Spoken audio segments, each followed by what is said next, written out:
दोस्तों, जब हम किसी बिल्डिंग में फ्लैट खरीदते हैं तो हमारे दिमाग में कई सवाल आते हैं। एक तरफ तो हम देखते हैं कि बिल्डिंग पुरानी होती जा रही है, फ्लैट कमजोर हो रहा है, लेकिन दूसरी तरफ उस फ्लैट की कीमत बढ़ती जा रही है।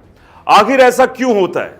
और दूसरा सवाल, मान लीजिए मैंने एक फ्लैट खरीदा और उस बिल्डिंग की एज पूरी हो गई या कोई प्राकृतिक आपदा आ गई जिससे बिल्डिंग गिर गई, तो मेरे हाथ में क्या आएगा? आज हम इन सवालों के जवाब ढूंढेंगे और एक नए कॉन्सेप्ट को समझेंगे, अनडिवाइडेड शेयर ऑफ लैंड, यानी कि यूडीएस, यानी भूमि का अविभाजित हिस्सा। दोस्तों, जरा सोचिए, फ्लैट की कीमत क्यों बढ़ती है, और वो भी जब बिल्डिंग पुरानी हो रही हो।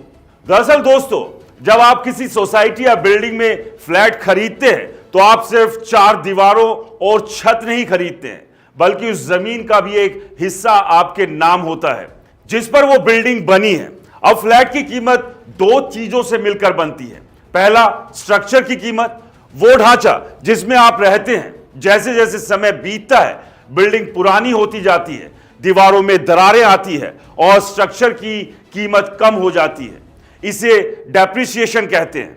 अब दूसरा आता है जमीन की कीमत। यह वो जमीन जिस पर बिल्डिंग खड़ी है। ज्यादातर जगहों पर जमीन की कीमत समय के साथ बढ़ती ही जाती है।